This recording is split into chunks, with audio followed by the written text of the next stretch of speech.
Well, dear members of the Advertis fan club, welcome to the most challenging afternoon session, because as you know from other conferences, after lunch the people are getting tired, and so to wake you up, it's a real challenge. Let me present the members of the panel. This is Alan Freitag from University of Charlotte, Marco Lach and Ursula Golub from Ljubljana. You must know also David McKee, far away from Waikato, New Zealand. And the topic of our panel is economics and public relations. Oh, I am Ryszard Ławniczak from Poland, from the margin of public relations research. The topic is economics and public relations, the state of the field, but it could be also named public relations and economics. We are going to cover both sides of the coin. The aims of the panel is rather simple. We want to bring to the light the neglected, in our opinion, and the PR research links between public relations and economics. And I would like to underline the word neglected, because before I've checked once more the titles of the 19 Bledcom symposiums, and frankly speaking, I couldn't find any one title of the symposium which has economics mentioned. There's culture and public relations, there's government public relations, but no economics. So we are going to encourage more econocentric research, because the economic turbulence of the late 2000s and the world economic crisis of today caused that the time is now right for public relations to move closer to economics. Let me now come to the genesis of the term economic-centric. You may blame David for coining this concept. He did it after reviewing my book Introducing Market Economy Institutions and Instruments, and it seemed to him that he found that we have restored the absent economic dimensions in the field of PR in that publication. So, being more precise, what we could understand under econocentric PR or econocentric approach or economic context in public relations, and we relate it to the following issues. First, the economic roots of public relations practice in the historical context. Second, the relationship between public relations theory and theories of economics and political economy. Third, the impact of economic corporate power and public relations communication practice. Fourth, the importance of economics to public relations practitioners. And finally, application of public relations techniques in the present economic crisis by business and government. However, to understand the present relations between economic science and public relations will be possible by inclusion of the broader perspective of political economy rather than only narrow economics. The economics as economic science is steadily developing. We are speaking and presenting this paper in front of Professor Gruning and Dea, and they are looking quite skeptically at us because, well, I want to assure you we are not going to reinvent the wheel, so I'd like to remind that the first pioneering publication analyzing the relations between the emerging theory of public relations and the theory of economics was the role of information in economics decision-making, published by James Gruning in 1966. Watch the data. The dates. Surprisingly, since 1966, the global public relations literature includes only one book underlining in the title the intersections between economics and public relations, and it is the book by Culbertson, Pfeffers, Besser, Stone, and Torelli, Social, Political, and Economic Context in Public Relations, Theory and Cases. This is 1993. And then in 2000, Kroenig and Vercic returned to the analysis of relations between public relations theory and economic theory in the collective chapter, The Origins of Public Relations in Economics and Strategic Management. It was 2000. In 2006, Poznan and Hazelton noticed that financial and investor relations is another significant area of professional practice that was virtually being ignored by public relations scholars. That's their opinion. So that's why I'm very happy that at that symposium there's a presentation and a paper on investor relations. Finally, in 2008, Wildman underlines communication and economics, two imperial disciplines and too little collaboration.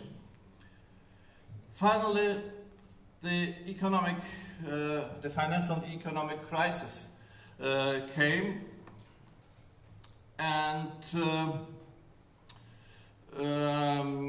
so one could notice that we may observe a phenomenon of vanishing economic roots of public relations, because if you look into the history textbook of public relations, they reveal how corporate economic interests applied public relations to combat public hostility and gain public favor. So Cutlip and other researchers provide many examples of abuses by big business, which the so-called muckrakers took to the people. Critical scholars go straight to the point, noting that the starting point for practice of public relations has been the advocacy of particular interests rather than public interests. And public relations has, for the most part, been looking out for the interests of powerful major corporations. One mainstream public relations theory does relate to the theory of economics. It does mainly not only to the limited extent of neoclassical microeconomics, from which the concept of power has been excluded. Hence, the notion of economics has been transformed into industrial economics, business economics, managerial economics, while public relations are treated as an integral part of management.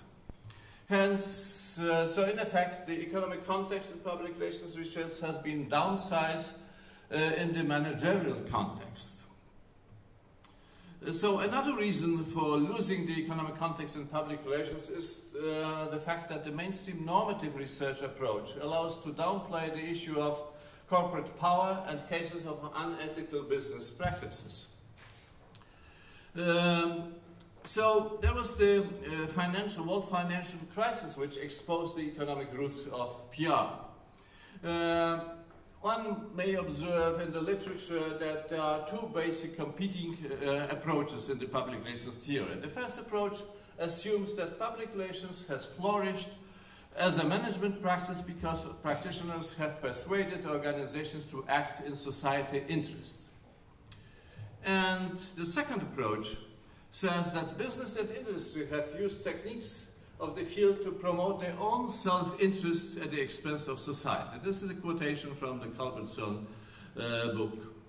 So, obviously, in the second approach, which has lately received a considerable boost with the most recent examples of managerial greed, business social responsibility, Barclays case, the latest headlines in the newspapers of yesterday and two days before.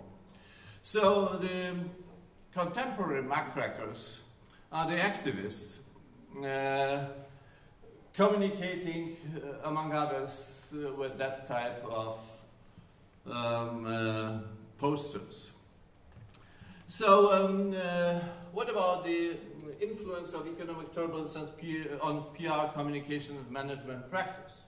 So one may observe an increased demand for image repair public diplomacy efforts of US government, private business image repair campaigns, private business lobbying campaign for government bailout, and face-saving campaign for neoliberal economic theory.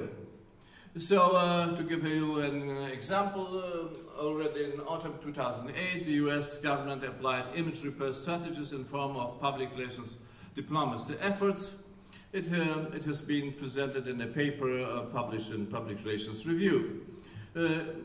Also, the US banking and insurance industries, not only US, as well as rating agencies and corporations, suffered serious damage to their reputation. So the task to regain trust and repair their tarnished reputation became a high priority for them and their CEO. So I found an interesting article of Benoit Fratzen and Johansen, just exactly to the point, explaining how it works. And finally, also the face-saving action of campaigns for neoliberal theory, but because not only the reputation of individual banks and companies has been battered, but also self-healing powers of the markets has been shattered. So one may observe the reputation crisis of free market economy. So let me come now to the conclusions. First, it has taken the current economic slowdown or crisis in the world economy to bring back the economics to the forefront for public relations research. Public relations contributed indirectly to and maybe held partly responsible for the financial scandals and management scandals contributing to the recent collapse. I have developed this thesis and a special issue of Public Relations Review. And today, the intensive public relations campaign are launched to restore trust for corporate world, to repair the image of US government and business, and to support face-saving efforts of neoliberal ideology. That's why, that's our mission. That's why there's a need for a more econocentric approach, not only in practice of PR, but also in communication management, but also in research and education. However, to advance the necessary econocentric approach in the discussion and research, we have to go back to the roots, the economic roots of public relations, and to political economy roots of economic science. And this is my first part. I give now floor to Marco Lach, who will continue together with Ursula. Thank you.